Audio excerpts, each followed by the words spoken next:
We all have a story to tell. Some are just beginning, others have been unfolding for years. Welcome to the Shaman Stories Podcast. Each week, I sit down with guests to explore their journeys into spirit, the challenges, awakenings, and the moments that shaped who they are today. So take a breath, settle in, and join me as we uncover the stories that lead us back to our true selves. All right, welcome to the Shaman Stories Podcast. I'm your host, Jeremy, and today with me we have Paul Fleming, a Navy vet, a Native American holy man, and an author. Welcome to the show, Paul. Great to be here. Thanks for having me. So why don't you tell people a little bit about what you do today? Well, kind of like we were talking off air. Work with a lot of different energy, and do what I can to help people who are lost in spiritual or physical or mental or emotional ways. You understand you work with a lot of vets, so that's I do as well. But I do the gauntlet, house clearing and remove a lot of dark entities. You know, um, I don't like to use the D word very often, but I've bumped into my fair share. Hmm. So I do my best to help people, kind of be the go-between between the spirit world and the living. Nice. And on this podcast, we kind of go back to the beginning. So what was your childhood like? Were these kind of things always around you as a child? Did you come to find them later, this type of work? How was it for you growing up? Well, my childhood was a bit rough. So I was surrounded by some pretty dark shit. Um, Actually wrote a book on it. 2,442 Steps to Crazy. The beginning, and it circles around crazy stepfather that I had to deal with. Um, and at the same breath, I had to deal with all this, or try to deal with all the stuff I was seeing, sensing, knowing, and uh, so it was interesting, especially with crazy, because this guy was packed with darkness. Mm. You know, he had this one, you spirit around him that was all bloodied and gashed and stabbed, and she would materialize every now and again. It took me a long time to figure out who she was and what happened. When I did, it kind of made sense. But those are some of the things I was seeing at a very young age. And I guess with that, because I've had another gentleman on, and he was seeing things at like 3 years old, and like there was a ghost living in his closet. I mean, I never grew up with that. Like my stuff started coming later in life, so for me, that's always been an interesting thing to be able to see, those kind of things. With I guess growing up, did the other kids just basically thought you were crazy? I mean, were you telling people what you saw? Were they talking to you in a way that I don't know, you were helping them move on or giving people information? Like, I guess, when you see the TV shows, it's like, "Oh, this ghost is telling me this person killed him," and then they can move on type of thing. Was it anything like that, I guess? So yeah, they were, but I wasn't interested. Okay. I wasn't doing a lot of listening. And I learned at a young age not to speak about what I see and um, kind of sense. But it only takes you so far, because I have a unique channeling gift that pisses off the average person and just leaves me shaking my head. Um, that I've had to deal with, my whole life, from as far back as I can remember until present. I was somewhere a couple days ago, and I'm talking to this younger girl, and when we left, my wife said, "What the hell were you saying to her?" I'm like, "Terry, I only know half of what I said to her. The other half is just kind of channeling through." And sometimes it's long channeling, and sometimes it's very short. I know 30 years ago, my wife and I were out at a bar. We were trying to hide from our children for a little while, right? Get away from the world. It was a hometown bar, packed, and this girl, I had never seen her before, had squished between me and my wife, and she brushed up against my arm. And when she did, you know, I didn't hesitate. I just looked at her and said, "Oh, you have cancer. And boy, this poor girl turned as white as it gets. Um, and then, of course, as it's out of my mouth, now I got to deal with it, right? And there's no pre-thought. It just flows, right? So as I'm looking at her and I'm like, boy, I look up and there's this 7 foot, 9.5 inch tall boyfriend or gorilla, whichever fits, who was eyeballing me and trying to figure out why this his girlfriend had a look on her face of terror, you know? So she reached over, put her hand on his arm, kept him from stepping forward, and she started saying, "How did you know? I just found out this morning, and I haven't told anybody." And I just kind of shrugged my shoulders and looked at my wife, and she knew. She kind of jumped in between us, and I peeled away, and I never talked to the girl. Still didn't want to, But no, I've seen disease. I see all kinds of stuff. It's kind of an anomaly because I listen to a lot of folks who come on and they tend to have um, certain gifts, Mm, and at times it seems like I've got this smorgasbord to pick at. So um, I never really questioned what I saw or what I see. I just always remember almost being at peace with it, like I was more at peace with the spirit world, even the dark side of the spirit world, than I was with the living. So always more comfortable with the spirit world than I am with any living except my wife. You know, but yeah, you know, nice. it's a lot to talk about. So I'm not neglecting. Let me say it differently. I'm not unwilling to talk about anything. It's just that there's so much. Mhm. Where do I start? Right. No, and that's yeah, it's and that's interesting too because I I couldn't imagine just touching somebody and getting all that information about them. That would just I would probably not wanna leave the house too because if it's just from contact, that can be a hard thing to do and deal with for sure. Well, contact does a lot more than I can control. But when I look at people, I can tell them more about who they are than anybody else I know in life. Mm, And it is what it is. I mean, I very rarely do I look people in the eye because you know where the eyes go, right? Right to the mm. soul.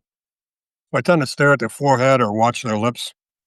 So I don't connect as much as so I try not to connect at all, but, I'm struggling right now because there's stuff coming through that, you know, that's not part of this podcast, right? So part of the hesitation right now is I'm hearing a lot of stuff. It's a lot of stuff buzzing around, and I don't know why. It doesn't normally happen on a podcast, but you got a lot of stuff buzzing around you. A lot of stuff. Well, if it needs to Okay. come through, that's fine, but I'm not expecting that from you know what I mean? This is just about you. I don't need to Well, welcome to my world, right? You know, I mean, at times I swear I've got to talk louder and louder to get Mm. over the voices. You know, but it's on a So podcast not too long ago, and there was one guy on it that, um, you know, he, he needs to know some things, but it's not my place, not my story. mm. And so you went into the Navy. How did all this progress with you in the Navy then? Because I mean, I was in the military too. You get real close to people, you're working with people. I don't know if you deployed, but you deploy with them. Like, so how did I guess did the gifts ever get in a way of that? Did you not tell people about it? Did things come out that maybe you shouldn't have said at the wrong moment? So last part first, I'm going to say yes, and here's why. I, I I bump into some of the old guys I was in the Navy with.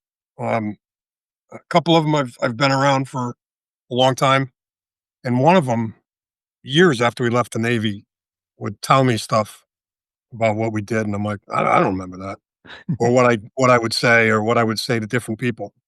Um, but in the same breath, looking back, I remember this particular guy I was in the Navy with.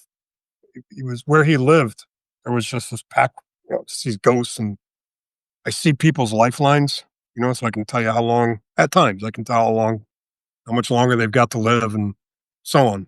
Um, and this one shipmate was asking me about this old woman that lived in the house he bought and how much longer she was going to have, and you know, went over there, and then when she died, he asked me to come over and you know, kind of put her at ease. So I did the work decades ago. I just I just didn't really. I only did it when I was really asked or really called to. You know, um, so in the military, I know that guys that I served with have a lot more to say than I do. It's strange. It Doing this work is strange because again, there's so much of it that I just don't remember until somebody says something. And I'm like, oh yeah, I remember that. But I just don't remember a lot of it. And I say all kinds of just like that poor girl with cancer, right? Just I just say things or know things that normal people don't. So no, it didn't interfere with my ride in the Navy. Um, no, and I didn't promote it. I didn't say a whole lot about it. I just kind of you know went through a went through the military, right? Interesting. Yeah, I was just curious if that would become an issue. Um, and then with Well, that, so if you let it, yeah. yeah, but um, you know, And with that, I guess, was it after that that you finally went on to your path with the Native American holy man and you got more well, training, or how did my that? Native Americanism came first. Okay. You know, I was around Christianity, the Catholic faith. Um, and for me, looking backwards, both of my beliefs kind of paralleled each other through life. I remember being young and going to powwows and loving the drums and the dancing and what goes on inside certain circles. I really enjoyed that. It resonated with me, so it always stuck with me. So I was always looking towards, nature, towards the Native American beliefs. And I was part of the North American Indian Club for I don't know how long, but um, when I was about 14, well, about 14, when I was 14, I ended up being homeless and on my own. And that's kind of where that dove off. And then at 17, I went in the military. And then, you know, a couple years out of the military, the second or third time I was dead, I kind of started realizing that I've got to do something with these gifts. So spent a period of time just kind of putzing around. And then eventually I started getting a little bit more and more serious about it. And learning, studying, training, doing the things that we do, taking the whys and finding out the answers. Why can I see this? Why do I feel this? Why do I sense that? Um, and then looking for the answers and finding people that can help guide me and understand what's around me. But seeing the spirits, that was kind of secondary. You know, I've always seen them, always sensed them, and I have a real good way of telling people what they don't want to hear. So that's why I say to people, if you want to know, ask. If you don't want to know, don't ask me because I guarantee you, what I say to you is gonna hit you. And with that, so you had the Native American beliefs and you said you had the Christian beliefs. Was it, your mom on one side, your dad on the other type of thing, or was it No, no, no, no. I didn't have a dad. I had a crazy stepfather. your stepfather? Um, but my mother was on the Catholic side, but she was also Native American. Oh, Um, but now I've the bulk of where I stand in my faith is learned on my own. And when I say on my own, I don't mean, I picked up a Bible and a book and said, oh, so this is how it works. I did the research, I studied things, I found things that resonated with me. I chased that rabbit until it was exhausted. And then I went down another hole. And again, for me, it was kind of like understanding Christianity was less of an effort than it was to understand Native Americanism. It was with being Native American, I felt the pull to that, uh, you know, to Christianity, to the Catholic faith. I felt the pull of certain parts of it, hmm. the archangels, the angels, white light beings, certain things to do with churches. And and so on. It's one church that I've been around since I was a kid. St. Joseph's got this angel in it. And I've always seen the spirit in this church, but it wasn't until when I was in high school, this girl had cancer. And I remember talking to that angel and, I could feel her talking to me. Couldn't understand it. Like if I had to say what were the words, but I could feel what she was saying. And I knew that that girl was going to be all right. So I promote that church and that angel often, right? She's always there. She always listens, and those who want to find an angel that'll listen to you. It's a great place to go. Hmm.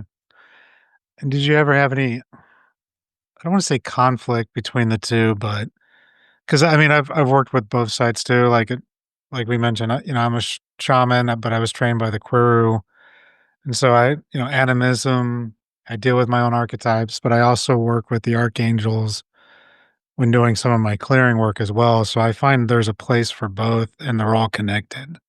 Like, I don't really like to delineate between one or the other. Some people Mitakuye Oyasin. We are all one. yeah, a lot of people wanna sit there and say all organized religion is bad, but I mean, I've been to a Catholic wake and I've watched the priest literally call in the 4 directions just in a different way. And all this energy started coming down into the church. And I'm like, oh, this is new.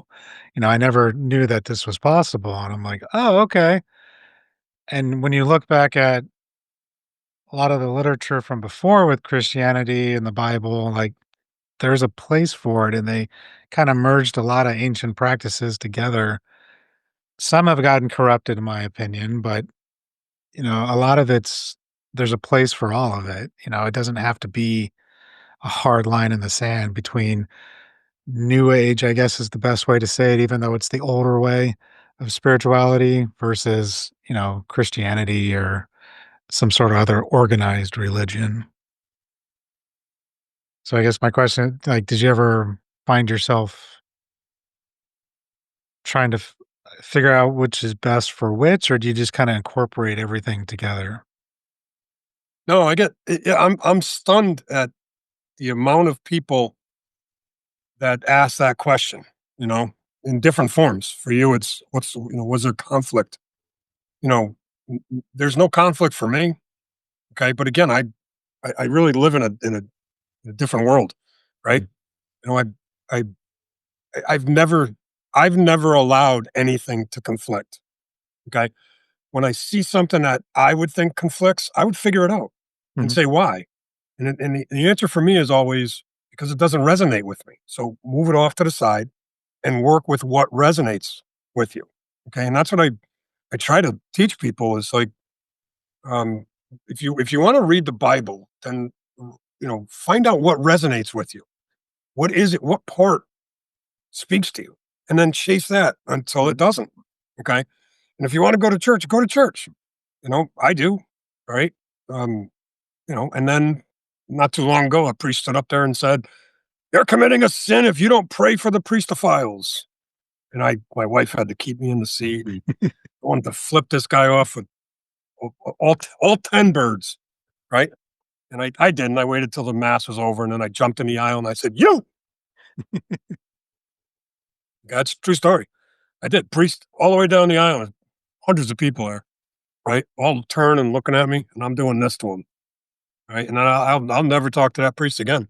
Okay, when people tell you that you're committing a sin, you're committing a sin. What are you? What are you, God? Who are you to tell me what I'm doing? Why don't you go worry about yourself? You know. But when somebody says you're committing a sin, especially a priest, you're committing a sin because you're not praying for priests who raped children. Yeah, I got enough folks that I want to pray for. They're about as far down the list as it gets. Now, for people who buy into that or believe that, listen, if that resonates with you, that's you. That's not me. And this is where I won't bash organized religion. Just there's just no point in it because people need these things. And again, I'm kind of talking a way that I know you'll understand, right? You know, vibration here, vibration here, right? Right. So if your vibration's here and certain things have to resonate with you because that's where your vibration is, mm. right? Once you keep leveling up, these things that were low vibrations no longer resonate with you. So you have to keep chasing, leveling up and moving forward, moving forward, moving forward. So for me, it's never been a conflict. It's more of a conflict watching people react to what I say. And again, not a conflict for me. And then, more times than not, I have fun with it or try to have fun with it. Right. But again, there's nobody out there that's going to be able to take my faith away. I've tried every angle I can to debunk my own faith, right? And put it off to the side. It just finally gave up on that and said, "This is what I am. Let's figure it out and move forward from here." And then once I did that a few decades ago, a lot more opened up. You start understanding things at different levels. Hmm. And again, when you see an archangel, when you call them to when I do clearings and stuff, I'm always with asking for Archangel Michael to come in. And more times than not, I'll see him. More times than I should say, more times I'll know he's there. Sometimes I'll see him. Okay. So when you see those kind of things, or you see the other things that are around me, I don't know what you can see around me or not, but every now and again, some people say, "Oh my God, here's what I see around you," and I just kind of smile.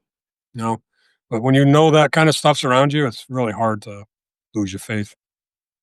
No, and I agree. I'm not questioning any of that. I agree 100% with what you're saying. I run into people who it's the same thing, right? It's like, "Oh, you do what? No, that goes against my religion." And it's like, "What? I I don't understand how. I don't understand how you can think that this would go." Like, I've had people come to me and then they're like, "Oh, what do you do?" And then I explain it to them like, "Oh, no, that goes against my religion. I can't work with you." It's like, "Okay, I'm not asking you to convert to anything. Like, I'm not telling you the minute that I work on clearing anything out of your energetic field, it's gonna stop you from believing in God or any other thing you wanna do. That's not what this is about." And so and I find some people I've interviewed on where they were raised, hardcore religious, and then these new ways of thinking come to them, working with energy, whether it's Reiki, shamanism, whatever, that they start having that internal conflict with themselves and with their family because then they're going against everything they were raised to believe that this was a sin or this was evil. That's why I asked that question more. Me personally, I wasn't raised religious. I was always curious, but I tried going to church with friends and stuff, but it never fully resonated with me as much as this work did when I found it. And then it was like, Uh, oh, but I see how both are real. Both have their places. It's not a this or that. There are archangels. You can work with higher beings. You can work with archetypes. There are land spirits. There are generational curses. There are demonic entities that need to be addressed occasionally. These things exist.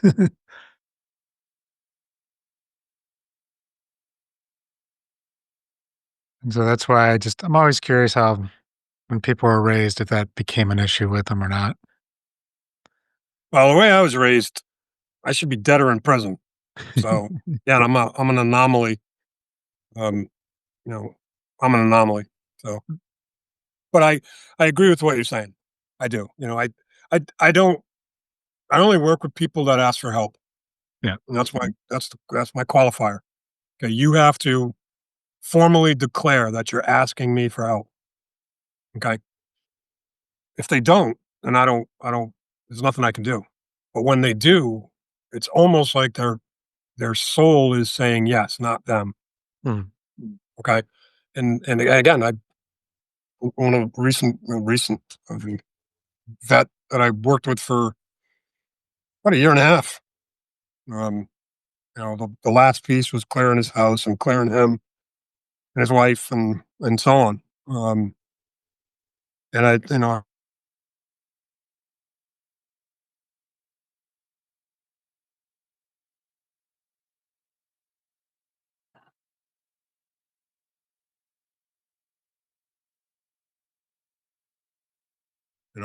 so thought that was Yep. cool.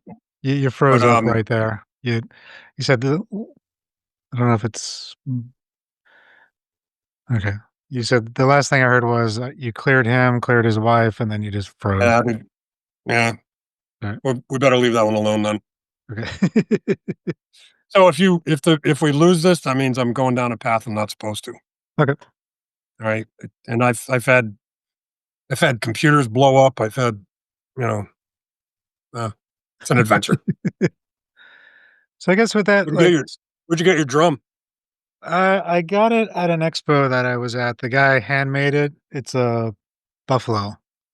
Buffalo or Yeah. bison? Yeah, buffalo, buffalo. Same thing. But yeah, Where? in Kent, Washington. Yeah. Yeah. Okay.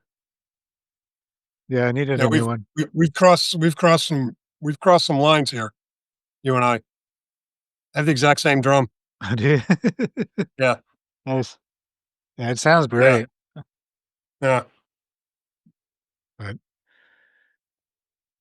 so with when you work with clients, I guess, are you primarily like how do you start working or what do you do when you work with them? I guess is the right way to phrase that. Is it like strictly energy work? Is it more life coaching? Because you mentioned clearing them.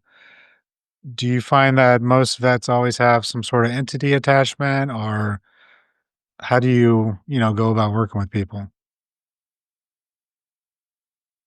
So how do I go about working with people? Huh. I'm just curious about I your don't know. overall modality, I guess. I, I, I don't know. I, Okay. I have no idea. I don't have a set pattern. I don't have a playbook. I just, it's odd because I've never done the same thing twice. Again, ceremonies are ceremonies. I'm not suggesting that, but everything is brand new. Again, are you familiar with tricksters? Yeah. Okay. So, have you ever bumped into the ones with the Abe Lincoln hat and the tuxedo? No, I don't No. necessarily see them. Like when I go in, I deal with like shapeshifters and tricksters No. and sorcerer spirits and What do you call demonic forces. tricksters? Probably the shapeshifters. Are those demons? Yeah. Right. Right. So same shit. Yeah. Okay. Just, you know, I forgot where I was going with this, by the way. Just talking about how you work with clients, modality. How you mentioned that it's never the same playbook. Yeah. First and foremost, it takes me a little time to get acclimated, right? Because when I get around people, usually the first thing that happens is darkness will kind of try to peel away from them, right? And sometimes I can see it. It looks like smoky clouds as it peels off of them, and it'll try to keep that, I have an energetic field that's pretty substantial, and it tries to get outside that field, right? So more, it takes me time to acclimate. So I don't go in with the set plan, short of ceremonies and protections, and you know where I'm going with that part, right? Hmm? You know, um, but I listen, right? And then I just put all the crap I'm supposed to put in the bag. Okay. And again, I've never really thought about your question. So I'm kind of answering you as I'm thinking out what I do. Right. Sometimes I bring my drum, sometimes I don't. I just listen to what I'm supposed to do, and it hasn't steered me wrong yet. But my position is that I'm a hollow bone, a conduit. Okay. But the best definition of a shaman I've ever been able to explain to people is that a shaman's a messenger. Okay, Hmm. just someone who can communicate with the spirit world and pass it on to the world of the living to help both ends. Right. So that's what I do is I go, I listen, right, and I have to listen to the people. So when people talk, these bubbles pop up. Okay, and I can see what they're saying. So I've got to study that. So like my wife will walk into a room and she can feel evil. I can't. Okay. I've gotten so close to touching the the nastiest, the darkest of dark that it doesn't phase me. It doesn't. I'm not afraid of it. I don't get worried. Okay.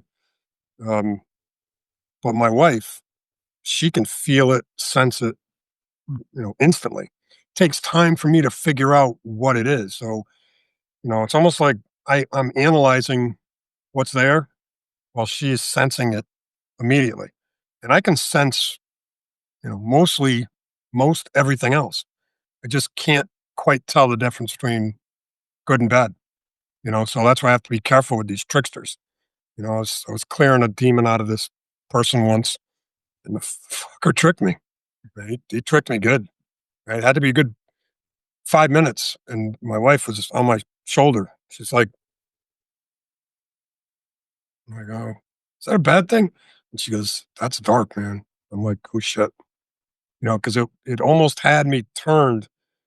I mean, you got to. For me, I've got to focus on darkness. Mm. Okay, you don't want to lose your attention and look over here because it's gonna slip in behind you, and you don't want that, right? Again, that's not exactly how it works, but you understand what I'm trying to say.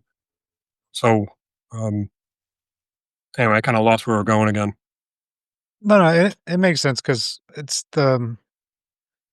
kind of have the same philosophy where it's like no session is the same. Like I might have an idea of where I'll start, but sometimes in the middle of it, we're shifting gears because something comes up. And it's like, "Oh, okay, this is what we're doing now." And so, like, for me, I don't see it's increasing a little bit more, but I don't necessarily see spirits on a constant basis unless I'm in a session, which is basically kinda like being in ceremony. And so I'll be working with a client and maybe their ancestor pops in or, maybe a power animal will pop in or I'll see something else that needs to be addressed, those kind of things. But I don't see it normally. I might have a sense when I'm meeting somebody that there's something there, but I try not to think about it until I need to type of thing. But it's the same kind of philosophy where we're going to just each session's going to be different. I'm going to kind of write down some notes real quick and then we just see what happens and then adjust fire where necessary. Right, right. And a big thing for me is when I read Chief Fool Crow's books. He was a Lakota healer that died in the '90s. He was 99. Um, he kind of comes in and gives somebody a hug before he'll agree to treat them, and the purpose of that is he's getting a feel for whether or not what he's going to be able to do Mm, is going to help them. I learned from that book a piece of how, or those books, a piece of how I approach things. Because if somebody doesn't have faith, then there's little I can do to help them because everything I'm about is faith. Now, I'm not saying I can't, clear out some elementals or earth stuff, earthbound stuff, worms and all that crazy crap that runs around that nobody knows about, right? You know, um, um, but if they don't have faith, then I can't help them. You know, I can tell you a quick story on that. I don't know about you, but I'm big into sage, cedar, sweetgrass, tobacco, and mhm, and crystals. Okay, so somewhere along the way, I remember being a kid. I mean, a kid, barely able to drive, 16, right? I think I started when I was 15, but I remember going through these rock cliffs, and I can just sure as I'm staring at you today, I see myself driving through there again and looking at these rock faces and saying, you know everything there is to know about rocks. And I'm like, what a strange thing to say, right? At 16, and it stayed with me. And it stayed with me through the Navy. And I was out in California or up in the mountains. And I found myself staring at these rocks. We weren't drinking or anything, right? But I'm watching these rocks and I, it was like I knew, but it was like there was a wall there, right? So I was like, I know, but what I know is not coming back. You know what I'm trying to get at? oh, yeah, I Okay. feel the same way in So a lot of things. well, okay, then we chewed a lot of the same dirt then, or still chewing. But and then some some time ago, um, this person said something which led me to this, which led me to that, and then boom, the crystal and so on just kind of all popped. But to kind of close that loop with faith, um, I'm a very big believer in malachite, Mm, right, for healing and making your connection to the spirit world for healing. Well, uh, 20 years ago, this guy working for my wife, Navy guy, reaches out and says, "Hey, I want to talk to you, but I got to talk to your wife, but I want to talk to you before I do." I said, "All right." And I thought he had something to do with military. I had to go to VA or something, or wanted some advice on dealing with the VA. Anyway, um, he had said him and his wife were about 6 months pregnant, um, and they just done an ultrasound, and the fetus was, looked like roadkill, right? So he's describing the MRI and his wife, and as he does, again, these bubbles pop up. So I can see the fetus that he's talking about. Okay, so the first thing I'm doing is I'm seeing, do I see a soul? I'm like, nope, there's no soul in there yet, right? Like, okay, right. So when he's talking to me, he's like, tears in his eyes. So we've got to go have an abortion and get this out of my wife. I'm like, all right, well, I'm gonna ask you to do something. Just give me some time, and I'm gonna get back to you. Okay. Well, I'm listening. Drove home, meditated, charged up a malachite rock, brought in all the connections that I'm supposed to bring in, or spirit world brings in. Went back, saw him, put this in his hand. I said, "Here, go home, put this in your wife's hand. Okay, close her fist. Now, I don't care what you believe in, baby Jesus, Great Spirit, whatever it is, doesn't matter to me. Tell her to pray or talk to or tell the spirit world, whatever you believe in, what it is you want." Right? Now, again, I think if it wasn't a fellow vet, he would have probably just thrown the rock at me and said, "Man, get the fuck away from me." Right? So he just kind of reluctantly says, "All right." So he left. Later the next day, right, he's going to have that abortion the next day. My wife and I are out in the parking lot, and I hear his truck in the distance. And you know that shaman hearing you have. I say it's about 4 pitches above a mother's hearing of a baby crying. Right? I can hear him coming and coming. I say, "Oh, this is going to be interesting." He comes flying into the parking lot, throws it in park. One of those redneck trucks, was 20 something, former military, right? Um, and he's beating feet across that parking lot, heading for me and Terry, and he's saying, "What the fuck was in that rock? What the fuck was in that rock?" And I can't see anything because he's got so much emotion Mhm. pumping out of him. It was like trying to see through all these waves, and I couldn't, you know. So my sense was caught between, be wary here, and don't worry about it. Okay, that feeling I'm trying to Yeah. tell you, when you're dealing with darkness, you got the backup, but it's like, what the hell's going on here? Anyway, he says we went for the abortion, and the nurse does an ultrasound before the procedure. The nurse just stopped mid ultrasound, goes and gets a doctor. That doctor says, "Huh." Another doctor comes in. This time he's got the paper ultrasound, Mm. okay, or the records. So they're fumbling through them, and in walks the chief of, whatever the boss's title was. He's rolling the thing on this woman, and just looks at her and says, "Well, I don't know what happened, but the baby looks perfectly healthy to us, or to me." He said, you know. So as he's saying this, when he finally got to that part about the doctor, I could see the baby. Okay, like I can see it now, right? And I saw the soul. Okay, I'm like, all right, so he's crying. He's wouldn't stop saying, "What the fuck did you put in that rock?" Okay.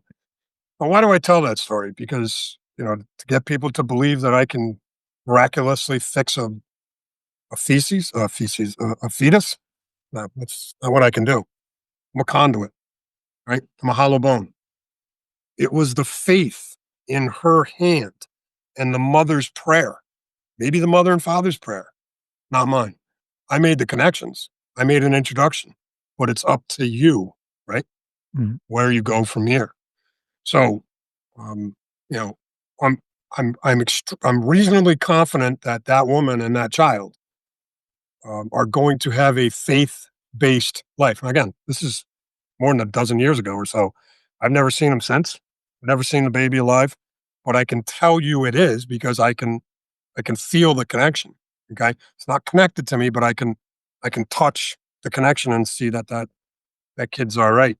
You know, And the first time I saw a soul being put into a body was probably the greatest feeling of love I've ever experienced. Right? It was one of my sons, actually my first son. Okay, when he was being born, I watched. You know, picture a hospital room. Your wife on the bed, and you got the wall right there. I watched that angel come right through the wall with the outline of the baby, the soul, and as the baby's coming out of my wife, he drops it right into her. Kind of like it's like perfect catch, right? Kids coming out, in goes the soul. It was it was something else. I've never felt that level of love before or since. Okay? Now, I've had a whole lot of kids, right? And each time I was kind of looking around to see if an angel's coming back, but you know, I didn't see him a second time. Although I'm pretty sure all my kids do have souls. Yeah. Well, I guess that was my question too, because I've always had the impression, that we're our soul enter the body, the fetus at an earlier point in time. Like you mentioned, something went into that child when it was not even 6 months within the womb. I'm assuming that was the soul. So it's kind of interesting that you saw the angel bring in your son at that late in the stage. You know what I mean? I don't know if maybe he No, was no, for me it's normal. I okay. can look at pregnant people. I've told people they were pregnant before they knew. And I can tell. I gotta be careful how I say that, right? You know, I there are times when I can tell whether the soul is with the baby or not. You know, and again, I don't go around staring at pregnant women. Wonder, hey, that kid got a soul in him yet? You know, but if I think about it, if I concentrate on it, if I put myself in the right frame of mind, I can not only okay, gotta be careful. Um, yeah, I'm gonna leave it at that. Okay. I gotta be careful. I'm hearing careful. Okay. You know, No worries. and again, I'm not being careful because I want to be evasive. Right? It is my absolute belief that 99% of Native American wisdom, knowledge, knowing, understanding will never come to light. Never. Okay. And few people know much about um, truly being a Native American um, healer, holy man, shaman. Okay. Few. And those circles are kept tight. I like to use the Lee brothers as an example for that. Right? Are you familiar with the Lee brothers? The name sounds familiar, but I'm not 100% sure, to be honest. Okay. So Lee number one, I am the greatest. Okay. Muhammad Ali, right? He never said a word about how great. He just said he was great. He never said how, right? Now, when I look at Muhammad Ali, I mean, he's dead now, but when I did, I always saw this huge soul. Okay. Always. I mean, huge soul, just bigger than life soul. Okay.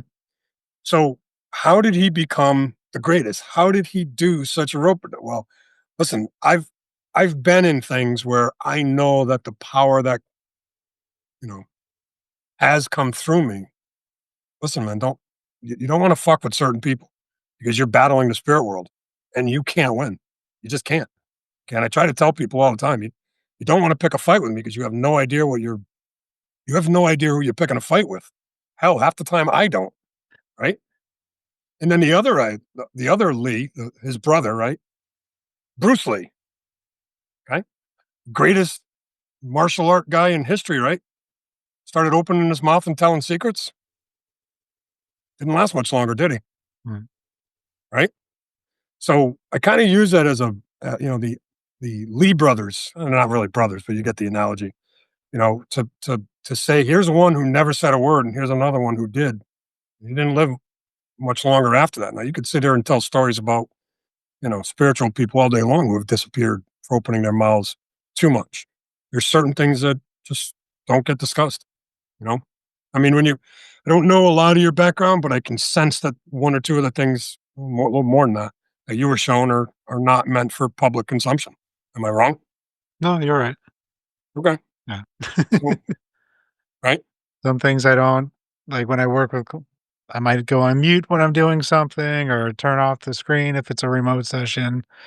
But, yeah, there's some things I just do in private versus, in the space of a client or friend or family. But, yeah, that's just I think not everything should be shared. I think a lot of stuff from all aspects. I mean, there's a lot of prophecies out there talking about, the eagle and the condor flying together and the indigenous tribes of both North and South America starting to give some of the information out to try to bring people together because of they call it the Pachacuti, a great time of change, which we're supposed to be in right now, and kind of bringing that old ways, but still using technology together. That's where the eagle is all about being in the head with technology and kind of look at it as North America too. And then the condor is South America, ancient traditions being with the earth, and then how they're going to fly together and be one. And that hopefully we'll be at a time where we're using technology to help everything as well, but still bringing back some of the old traditions and healing, basically. Yeah, I buy that, but again, I still don't think that, you know, the information will become public. Oh, I no, don't. again, I don't think everything will. I think some modalities and some things are coming out slowly, but it's never going to be the full thing that s- each tribe or culture has its own traditions that stay within that that tribe or that culture, and that's just how it should be. I don't expect to ever walk into a native tribe around here and be like, "Show me everything you do." Like, that's just never gonna happen. I might get to be able to do a few things or see some ceremonies, but I'm never gonna learn everything that's out there because you just have to respect their culture and their traditions. But you can see that even with some other organized religion traditions, like certain places only let certain people of that faith go into those mosques or those buildings, and you have to be part of that faith to be able to even walk in the door. So I think it's kind of the same. Yeah, I like to say it like this: if you're a Christian, um, and you commit suicide, you're going to purgatory, you're going to hell, you're going to play with the demons for the rest of existence, right? That's kind of the Christianity approach to suicide. Well, what if Christianity decided to believe in reincarnation, right? What if what if the Messiah showed up tomorrow and just said, "Hey, add another Bible verse, will you?" And okay, reincarnation is real. Okay, go. Oh, okay. So now the priests have to change their approach. How do you stop people from killing themselves because this life sucked? How do you do it? You can't, right? So did God come up with the theory of you go to purgatory if you commit suicide, or did man? Right? That's Okay. So wish. I can tell you right now, suicide. You know, if you're, I've got to be careful here. I know people who've committed suicide and no, they're not in purgatory. Mhm. Okay. Some of them are stuck in limbo. Okay. But I don't think that has as much to do with the fear of going to purgatory as it does with, other things that happened in their life. You know, the reason I wrote the book, A Date with Suicide, um, is because I didn't want to write any of these books. I'm not, okay, I turned out to be a pretty good author, but I barely got out of high school. Right. So anyway, um, when I fought for 2 years about writing my first book, I finally surrendered and said, fine, let's get on with it. And then when I wrote the book, A Date with Suicide, it was always there because a couple years after I came out of the military, a guy I was close with reached out and said, "Hey, I got to talk to you. We haven't seen each other in a couple of years." And it was a week before the Super Bowl, so I said, "Oh, great." We're on the landline. Remember those things with the cords and Oh, yeah. connected to the wall, right? And he gave me his number. He said he was in the Boston area. So we were gonna we'll meet up for the Super Bowl. Week goes by, I pick up the phone, I call his house. This woman answers. I don't know this woman from a hole in the ground. I say, "Let me talk to Randy." And she's like, "Who the fuck is this?" I'm like, "Oh man, listen, this Randy called me last week, so he wanted to talk and told me to get together this week. So put him on the phone, will you?" And she goes, "What are you blah blah blah blah blah blah blah?" I'm like, "The fuck, lady, right? Just put him on the damn phone. If you don't put him on the phone, I'm hanging up. I'm getting pissed off, right?" So there's a pause, and she says, "Oh, so you're the guy?" And so what the hell is this? Who is this woman? Is this the woman he married or something? Because man, this broad's a wacko, right? And she goes, you really don't know, do you?" I said, "No, what?" She says, "After he got off the phone with you, he went out in the garage and hung himself. Don't ever call here again." Click. She threw in a "go fuck yourself" just for good measure, right? But that pain haunted me for decades, and I mean decades. Still does, but it's more of an echo pain, way, way, way low. You know, um, doesn't have the sting to it, but it was in hindsight, I know why he killed himself, in part. Okay. Um, but that was the precursor. Fast forward 30 years, you know, 40 years. Guys, it's 40 years now, you know, and I wrote the book. And in that book, I use Randy as the example, right? So when a vet reaches out and says, "I need to talk," listen, man, you need to talk to him now. All right. And well, the crazy part of that book, um, I get a call right after it was released. I get a call from a guy I hadn't seen in 40 years. And he says, "Hey, I just got off the plane and I read your book." I said, "Which one?" He said, "Date with Suicide." He goes, "I just flew back from Texas where we just buried another shipmate who committed suicide." And I'm like, Jesus. Right. And he says, "So I got to tell you, I was going home to commit suicide. Right. And your book stopped me." Right. Turns out those two shipmates were suicide buddies. Okay. I won't if you don't. Okay. And if you ever feel you're gonna get there, call me. We'll be there for each other, right? Well, one of them didn't do it. Okay. The other one was going home to finish the job. Right. My book stopped it. And is that ended up working with him for a long time, but now he's on a good path and now he's helping others. Nice. Yeah. Yeah, unfortunately, there's a lot of those. Like, I've known a few people too, and it's just yeah, it's one thing I try to work with So because it's that PTSD yeah, and so all sorts of craziness. let me tell you how bad it is. What how many veterans a day you think commit suicide? Well, they say 22, but I think it's more than that, to be honest. So probably So maybe 30. I don't know. so if you read Operation Deep Dive, right, it's an ongoing study. That's it went on by it was in part through New York University, and now it's with Duke or North Carolina State, one or the other. Anyway, Operation Deep Dive's been around for a little over a decade, maybe decade and a half now, and it started out in a handful of states, but I think by now it's expanded to at least half of the country, right? Where they really dig into the finding out what happens to veterans, right? Ironically, this morning, somebody who does 22 a day, he's got a truck and he just travels the country, you know, listening to people's stories of veteran suicide. Okay. Well, he just posted something that said, "It's no longer 22, it's 44." Right.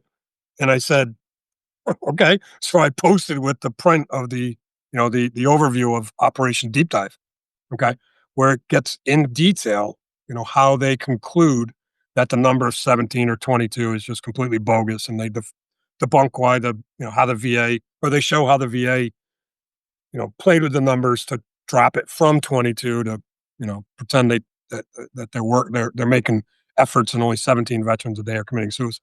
It's not the case. The number's north of 50, and I wouldn't be surprised if it's far north of 50. Very far north of 50? No, but still 44, 50, 22 a day, right? Yeah, and I mean, nowadays, like, they just had some Senate hearings last month talking about, people coming on basically saying that vets who say they're disabled and try to get their benefits are milking the system, and it's like, do you not understand how hard it is to even get the benefits half the time? Like, people are fighting constantly to get taken care of to the point where they just give up, and then we don't have a treatment system. It's more just a masking, like, take these pills and, you know, just keep taking them and be numb and don't worry about anything type of thing. Like, they don't care. It's just throw money at it, throw pills at it, and it's good to go. But nobody ever treats or why is this happening to people? What is the cause? What is the root cause of this issue? How can we help them with their trauma? How can we help them with their physical pain? What can we do for them? It's just take some pharmaceutical drugs and go to talk therapy once a month, if that. If they can even get that because of wherever they might be located, or they're not service connected for it, so now they're not gonna treat it and all this other stuff. Like, it's just a constant cycle. Yeah, walk into the VA and say, "I see ghosts." See how long you see how long they lock you up for, Yeah. right? Now, here's the crazy part. Most people who suffer trauma, okay, have seen something behind the veil, right? Sometimes it's just a very short glimpse, maybe a feeling, maybe you'll see an angel. Maybe they'll feel something, right? They'll feel the presence of pure love, right? Yeah, that's a peek behind the curtain. Anybody who goes through trauma gets some kind of peek, right? Could be just a millionth of a second.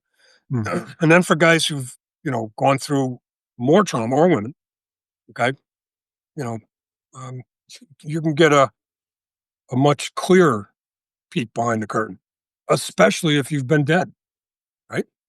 Okay. I mean, I know one time I was floating above watching them pull my body out of the ocean, you know, I could feel everything around me and it was cool. I was good with it, right?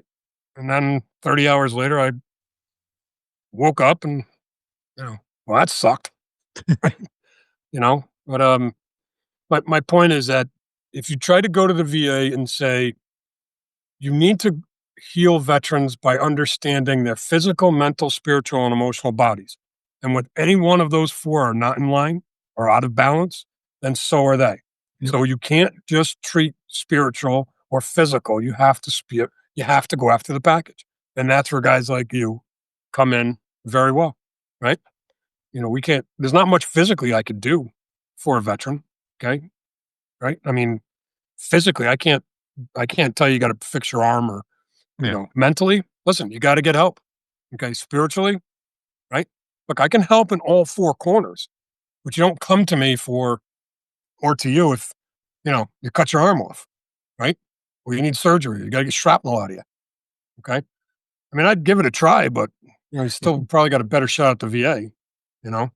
But, so when I work with people, my focus is to help them get back in balance, help them align themselves, and then try to give them the ability to produce their own assets that allows them to stay balanced. Because we're never balanced.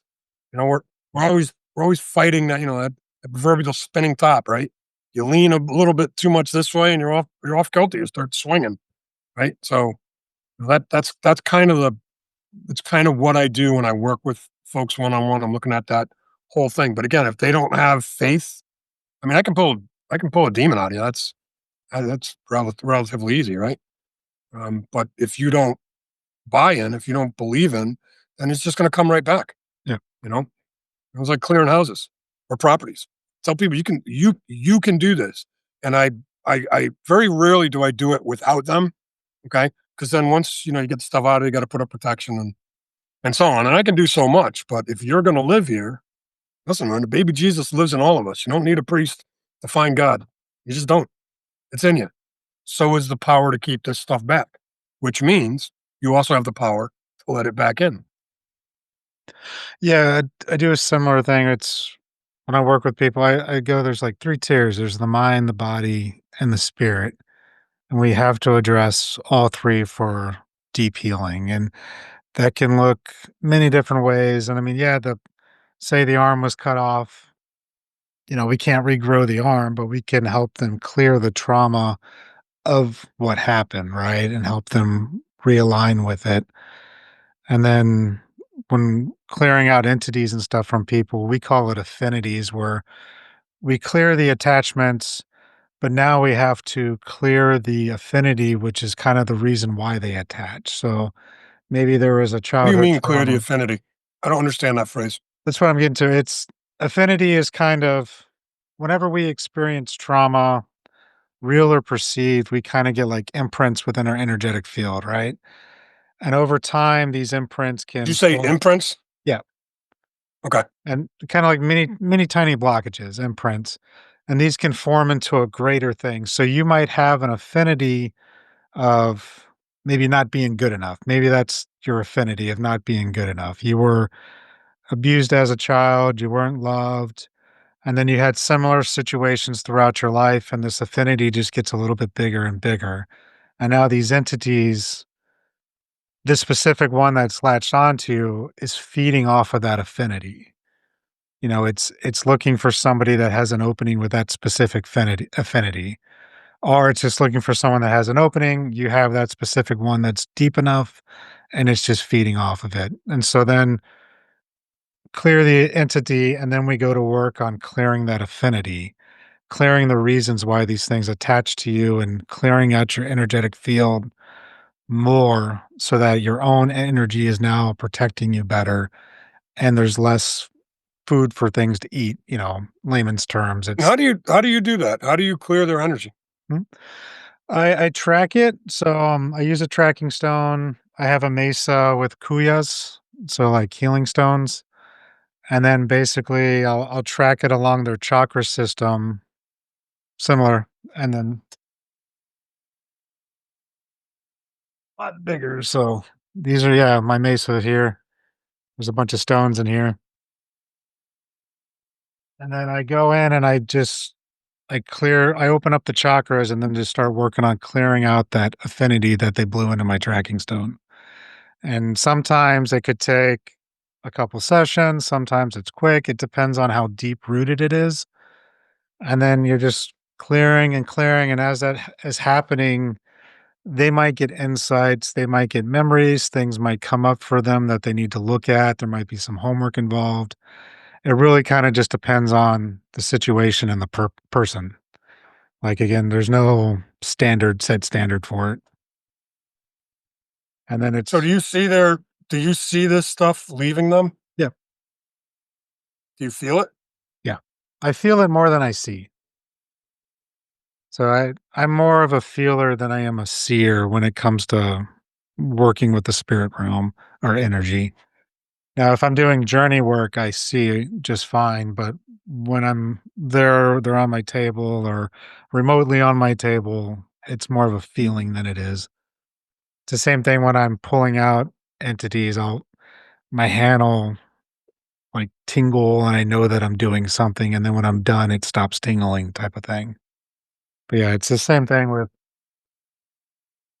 all the tons of selenite, all that stuff. But it's just but that's how I approach it is we can't just get rid of the entity without working on what it was feeding off of, basically. What do you do with the entity?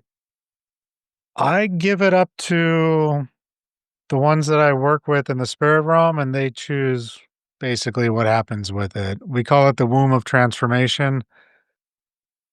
If that means it's can't stay, they take care of it. If it means they can rehabilitate it, if you want to use that word, it's not my choice, right? It's my job is just to get it out. I don't even truly like to define it as being good or evil. It's just causing problems and it just needs to go. And so I let them determine what they wanna do with it. Like, that's not my call. The important thing is just getting it out, moving it on, and letting them take care of it. 'Cause it's So I do the same thing. yeah. I do the same thing. I wrap it up. I'm not going to say more than that, but you know, Archangel Michael, do your thing. Okay. Again, it's wild because you know I had a couple of attachments on me that a mentor had to take off. I was like, how the fuck did that get back? And they said, no, they were waiting for you. It was another lesson. I'm like, seriously? Yeah. All right. So as I'm doing this, I said, okay, so I can see them outside because you couldn't, when you set up protection, right, you can't get in, you know. So they got pushed off of me, um, kicked outside the protection. But then I had to, well, where I'm going with it. Yeah. Anyway, so I go, so what are they doing right now? And she says, oh no, they're giving them the option to, go to white light school or go to jail, go to purgatory, if you will. And that's where that piece of information really opened up my mind, and I started doing a lot of digging into what happens next. And, unfortunately, I have a hell of a lot more interest in the spirit world, had interest in teaching me what happens next. So, it wasn't a rabbit hole I was able to go down too deep, but I still thought it was pretty cool. Yeah. No, Yeah. that's it's easier to think Have you about it had that any way get away? too. What's that? Have you had any get away? No, I've had some close calls. Like I've done some curse removal, and then it got put on me when I was first starting out, and then I had a bunch of issues happen, and then I was like, "This isn't right. Something's wrong." And then had somebody check me, and I was like, "God." Ugh." But it was Right? part of that growth, right? Because then it was like, "Oh no, now I need to do this before each session. I need to do Right? this. I need to do that." And so now I have this whole protocol in place of do this before, do this after. If something's there, do this. This whole Set like a sacred flow chart. space. Yeah. I mean, It's a lot of work, isn't it? yeah. Yeah. People look and they say, "Oh, how cool it would be to see the future or, dream the future," like I do, okay, or see things and so on. It's like, "Oh, yeah? Oh, yeah? You know how much work it is?" Okay? It's a lot of friggin' work, and it's exhausting, Yeah, you know? especially I don't see the future per se, but I would assume that can kinda especially if you can't change it, that wouldn't be fun. Well, I see the future, and I've seen more shit than I care to, and what do you do with it? Let me give you a harsh example. In my dream log, um, March 3 years ago, I wake up and I'm like, I ain't writing this down. I ain't writing this. Well, it wouldn't let me go. Okay, so I wrote it and I scratched it. I'm like, I had that, you know, spirited debate. If I write it down, will I manifest it? Is it? So now I've got spirit world just kind of staring at me, right? Because you've said something or asked them something that, it's got two answers to it, right? Okay. So I wrote it down and then didn't say a word. Okay. March of this year, my wife was diagnosed with cancer. She was. She looked at me and said, "Did you know?" And I said, "Yes. I knew 3 years ago." Opened up the book and I showed her. Okay. And she said, among other things, "What's the end game?" I said, "Can't tell you, but I know the end game." Right. So I sat on that for 3 years, didn't say a word. But on top of that, when I wrote this book, as I like to say, I've been with my wife for 50 years. Okay. It's actually 37, but with the wind chill, it's 50 years. Okay. When I wrote this book, I hadn't told her or any of my 6 kids about my childhood. Not a word. I didn't tell anybody. Okay. Nobody. Never talked about it. When I published the book, I handed the book to her and said, "Buckle up. It's going to get interesting." Well, she read that thing and then she couldn't talk to me. She just couldn't. When she tried to, she'd cry. You know, when enough time went by, she came to me and said, "I am so sorry, but I got to tell you this. You weren't abused. You were tortured." When she said that, I drew back. I have those moments of reflection where somebody says something that, really resonates, it's like, yeah, you know what? She's probably right, but I never thought about it that way, right? In the same breath, she says, "How come you never said anything?" I'm like, how do you tell somebody about that stuff? You can't, right? But I held that in for our entire life. So more than I was alive more than 50 years before I published a book and told somebody. Okay, so not talking about it kind of leads me to how I approach helping veterans or anybody suffering, right? Because if you tell your story, as I like to say, if a veteran is telling his story, he ain't committing suicide, Mm. right?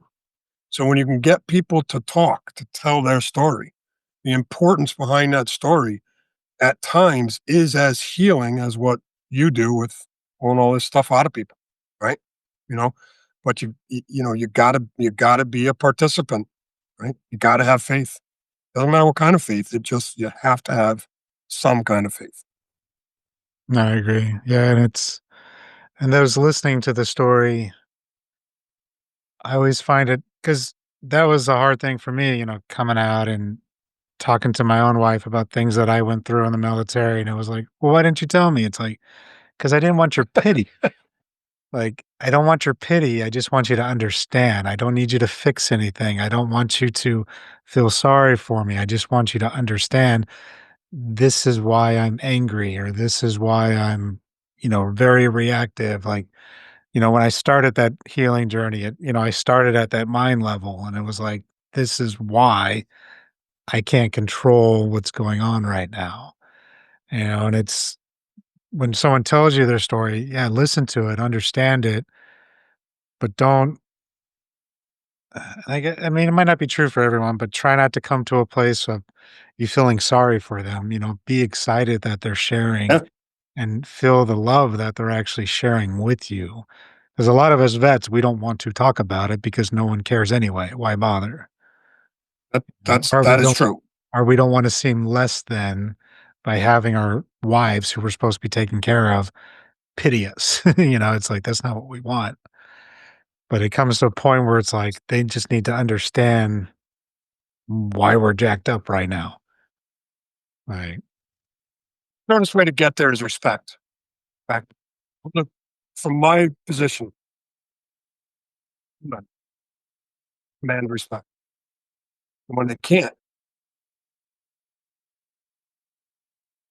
I could probably point to more, but three leading causes of divorce: sleep, sex, kids. Full stop. Full stop. Unless you're a veteran, that's respect. Sex, kids. Three leading causes of divorce in America, except veterans. Respect. Right? People don't. When a veteran doesn't feel he's being respected, yeah, all men command and demand respect. Right? That is what is at the core of male. Show a man respect. He'll do anything for Mm, you. Show a fellow vet respect. They don't even ask. They just do anything for you. So when we tell these stories, we are terrified, again, from my position, of losing respect. Respect from everybody else or respect from ourselves. Right? Because a man doesn't dwell on his crap, he keeps moving forward. That's true. Process it so we can be better to move forward. Right? When you tell these stories, you open up. I think the first words in the chapter one of that David Suicide starts out. How do you tell someone your most tender fears? How do you explain to someone things that haunt you at night and in the day, and you can't put words to it, and yet how? You start talking to, especially vets, and say people will not disrespect you. They will not respect you less by telling your story, and that's one of the things that I've learned to say to help vets kind of start getting back into balance. Mm, I like that. Alright, so yeah, I guess before we start wrapping up, is there any other books or anything else you wanted to promote? You know, the series is Mysteries at the Wyndham Inn. Right? It's a real story. It's a real dose. That cat is as real as it gets, except that cat is a trickster. And that book came about because a guy I grew up with stopped by one day not too long ago and started telling me about his experiences at the Wyndham Inn, which is old, so, handful of miles away from my house. I've always seen it. I've always known people that have lived there. It's been closed for 10 years. So somebody bought it, trying to turn it into a museum. But he was telling me the stories of how he had these dreams of these cats attacking him. He thought it was real. He'd wake up, the cat in his room, but he'd have scratches on him. And so as he's telling me this, I'm hearing the spirit world. It's almost like they're standing there smiling, tapping their fingers. This is your next book, right? Right. So anyway, I talked to a lot of people that live there and talking to the ghosts that are there, and this story is narrated by the ghost Interesting. that lives there, who has for hundreds of years, right? As the review of the book says, this woman, Miss Elizabeth, was hanged not once, twice. Right? This was in the early to mid 1700s, but it was after the Salem witch trials. The colonies can no longer burn witches at the stake. They find another way to deal with them. They hanged this woman wrongfully. But first hanging didn't take for a second time. And her father had racing across Connecticut to get to governor, got a pardon. And he was within musket shot, that pardon in his pocket.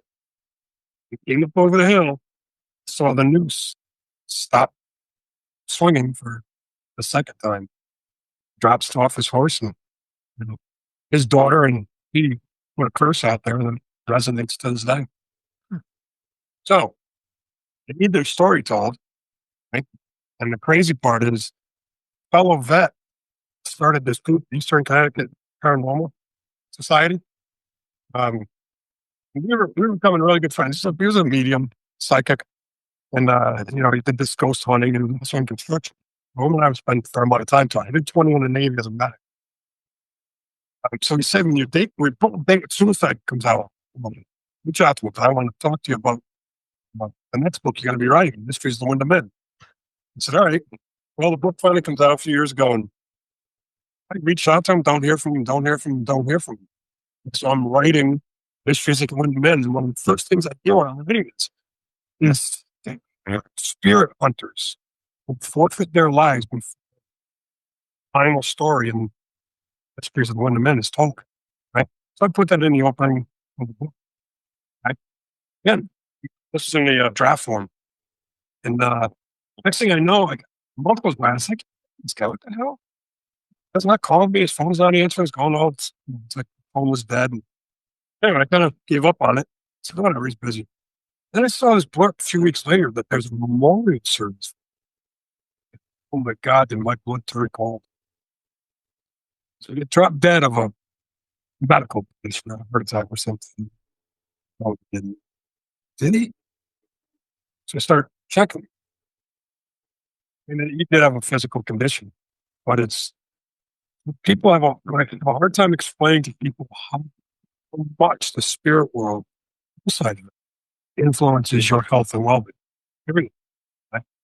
So something is out doing paranormal investigations in many locations. Okay. But the end game was that he picked up something that he didn't realize, didn't clear himself, didn't shake it, and then pushed his issue, dropped dead at 54. Caught me off guard. Didn't see that one coming. I usually do. Crazy. Sounds interesting though overall. I mean, besides that, Well, a hell of a read. I'll make And it's a sure. series too. The book two comes out in a couple months. Oh, nice. I'll make sure I put that in the show notes as well. Is there anywhere else you wanna lead people if they wanna reach out to you, maybe work with you, or just get more information from you? Yeah, for now, I'm just doing a lot of clearing of darkness. Some finds yourself in a position where you need some help, or if somebody's out there really in a tough spot, happy to help. But I'm not doing a lot of one-on-ones anymore. Right. You need to get a hold of me. It's Ask the Spirit World. They'll send a runner. If they don't want to wait that long, then find me on Facebook or through your show and Okay. contact me through you. Okay. Sounds good. And is there any, I guess, final parting words or piece of advice you wanna give to anybody that might be watching? Yeah, okay. Keep moving forward. Sounds good. Alright, I appreciate it, man. Thank you. Talking to you. Yeah. Thank you for tuning in. Be sure to like, share, and subscribe.